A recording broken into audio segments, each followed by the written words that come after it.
Hello, everyone. So, last class we talked about the Renaissance in total. Today we're going to talk about what are the effects of the Renaissance. And that's going to include both in the short term of that era in particular and the long term. How does it still impact us today? So, just to remind us, the Renaissance was this cultural movement that influenced so many different aspects of life from the 1300s to the 1600s. And like we talked about the other day, it started in those Italian city-states like Florence and Venice, and soon spread through the rest of Europe over the next couple of hundred years. It involved a few things. One was a revival of classical Greek and Roman ideas in art and science and philosophy and literature. And so, in that sense, the rebirth, which is what Renaissance translates to, was true because it was going back to old ideas and making them new. It also promoted things like humanism, secularism, and individual achievement, so sort of moving away from the spiritual domination that was taking place at the time. And then there was also a transition from medieval religious worldviews, like we talked about with humanism and secularism, to a more human-centered and exploratory approach where everything is not being dominated by the Catholic Church at this time. In terms of one of the short-term effects, you have this explosion of art and literature that ends up taking place. And so, as opposed to the medieval times where you had very sort of like basic art structures, we have this huge change in terms of perspective and color and depth and subject matter. All of these things that help to advance artwork to far into modern times. And so artists like Michelangelo and Da Vinci and Raphael, they use these new techniques like perspective, like realism, and they focus on the beauty of the human form. And this is one way that we sort of show off that humanist sort of style, because there is a celebration of humanity within that. Now, one thing that's also helping these artists to be able to make their work is the fact that they're being funded by these very wealthy people known as patrons. And this includes people like the Medici family, who become extremely powerful within Italy, not only because of the artwork that they end up commissioning, but also their work both in politics and religion as well. And so one of the other ways in which art sort of shows itself is through the building of buildings and architecture. And so Brunelleschi's dome in Florence sort of show off sort of more classical elements of Greek and Roman artwork. Now, another short-term effect was a rise in literacy and also vernacular literature, so writing in local languages. And we've talked about this so much, but the huge thing that ends up changing so much about the ability of people to read is the invention of the printing press. And in addition to the printing press, you start seeing a spread of these sort of ideas about humanism, the idea of what is created by man and man-made versus what do we sort of ascribe or give credit to the work of God on. And so these humanist scholars ended up encouraging the reading of ancient texts and also writing in the local vernacular instead of Latin. So for the first time, like common people are able to access these texts who may not have been able to read Latin in the past can now read in their local language. More people, including the growing merchant class, ended up gaining access to education and literature as well. And so, due to the creation of the printing press, you have books being made quicker and cheaper to make and to buy. And all of this literature is exposing some new worldviews. Things like individuality, right? I am special. I am different from everyone else. What is morality? How do I sort of balance out religion versus, within my own life? And then also, what does my life look like within the public sphere, like civic life? And so people like Dante or Petrarch are coming in and are becoming extremely widely read with these new forms of literature that are available to the masses. Now, another short-term effect are the spread of these ideas by the printing press. And so the printing press comes in the 1440s, like we talked about, and it enables this mass production of books. It does lower costs. It does increase accessibility, like we talked about.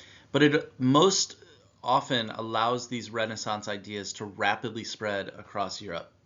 And so, like we talked about, this is allowing for broader themes, including humanism and secularism, to reach a broader audience. And this is starting to challenge traditional authority. And so both pieces of this are extremely important. Now, this challenge to church authority is also a short-term effect. You have a growing focus on secular life. So where does religion end and other forms of life begin?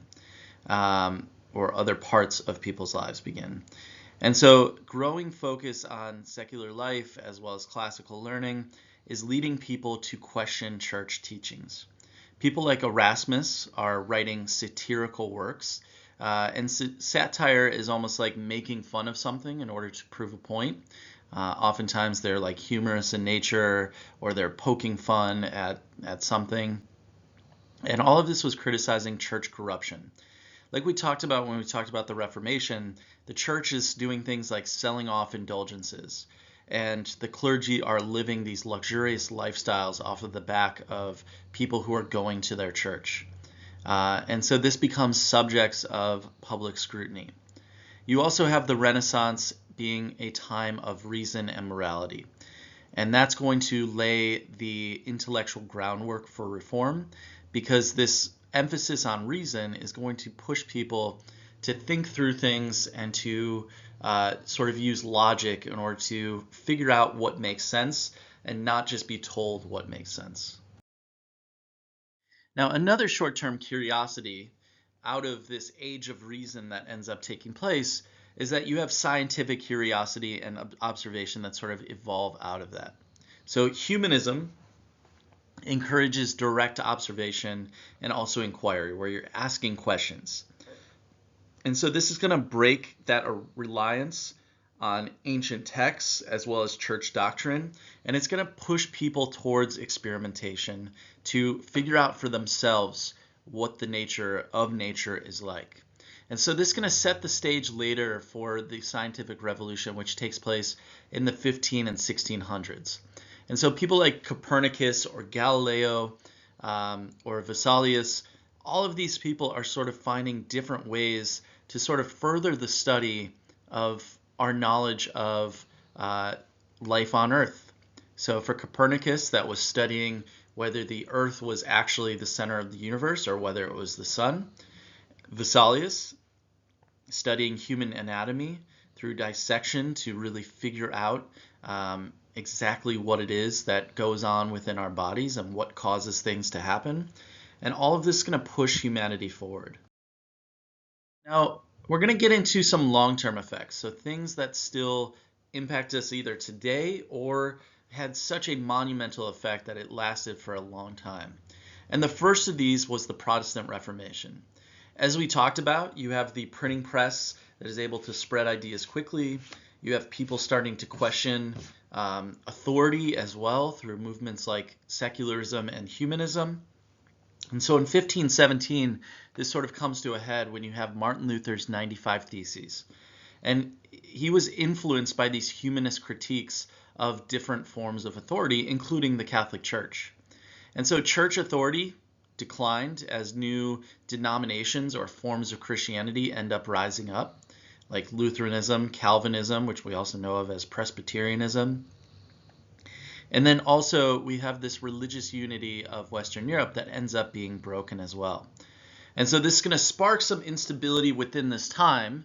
It's not like the Renaissance was all peaceful and happy and everything else. There were still a lot of differences going on even in this time of innovation. But it is going to spark these religious wars, persecution against the other side, whether it be Catholic or Protestant, and then political changes across Europe. Now, another long-term effect is the growth of individualism and secularism as well. So due to humanism, due to wanting to figure out what is human, what is not, what is sort of supernatural, and separating that from the achievements of humans, people begin to value personal talent and achievement and critical thinking. And so you see the rise of people that are celebrated as individuals like Michelangelo or Da Vinci. But also, it sparks a few other changes within society. For one, secular or non-religious subjects became more common in art and politics and literature. It's also laying the cultural foundations to be able to have a movement like the Enlightenment that starts in the 1600s and to continue that on, and for values such as liberty and individual rights. And then you also have it influencing future political revolutions and the rise of democratic ideas as well, because you are celebrating the individual and the choices that an individual can make, and not necessarily just relying on like what people are being told. Now, another foundation that ends up getting laid is for modern science. And so Renaissance thinkers encourage a break from blind tradition. And that leads to experimentation, like we talked about a few slides ago. And so this emphasis on experimentation and empirical evidence, which just means evidence that you get from experiments, leads to the scientific method. And with this scientific method, as you guys have learned so often in science classes, you start to see further and further human progress being made in the field of science. People like Galileo, people like Kepler, people like Newton, all of whom sort of study physics, but also other people who are studying things in fields like human anatomy or disease or other forms of physical life that are going to help us understand the physical processes of our world and also the solar system, are going to just continue to develop. And so all of this is such a help for those sort of foundations. But you also have economic changes that are taking place in addition to ones in art and science and everything else. We've talked about this before, but so much of the Renaissance was built on patrons who were wealthy people who were giving money to these artists to be able to build things. But this also includes the building of buildings and also includes changes in so many different ways. And so often the ways in which they make money was through the rise of what we see today in terms of capitalism. And so people personally making money, being able to fund these things. And these Italian city-states really thrived on a few different things. One was trade, because it was so central to trade between Asia and Europe. And so this, as well as banking, so what do you do with the money that you make, and then selling goods and services as well through commerce. So this encouraged economic systems that were based on people investing money or giving money and putting money into things, as well as making a profit, so making more money than you're losing, and then also entrepreneurship, going out and building businesses. And this is going to lead to the growth of a powerful urban middle class, the bourgeoisie, which we talked about with the French Revolution. And so this wealth ends up shifting just from people within the government, land-owning nobles, only the rich, to people who are raising themselves up like merchants and financiers whose parents might not have been wealthy, but now they are making money too. Now, another effect that comes out of some of the short-term effects that we talked about with the printing press, as well as some of these ancient texts that are being discovered, is a growth of education. And as people become more educated, you're going to see a continued creation of new schools, and that's going to include universities. So humanist education focused on a few different subjects. One, grammar, rhetoric, so being able to sort of talk things out, history, poetry, and ethics. And these new schools and universities ended up also promoting classical learning, so going back to the Greeks and the Romans. And so education starts to expand beyond just people who work for the Catholic Church, like clergy, to also common people now as well, especially in the upper and middle classes. The lower class oftentimes, unfortunately, could not afford these educations, but more people are being educated at this time as well. Now, you also are going to see this really spark some changes, because as people become more educated, their ideas start to take root a little bit more. They start to think about the world in different ways. And so this leads to things like the Enlightenment or modern education itself, as well as the scientific revolution. Now, another long-term effect was global exploration and expansion. As I talked about a couple slides ago, Italy was heavily involved in the trade between Asia and Europe. And that's going to lead to new levels of curiosity and knowledge. And that's going to affect our ability to travel further distances by ship.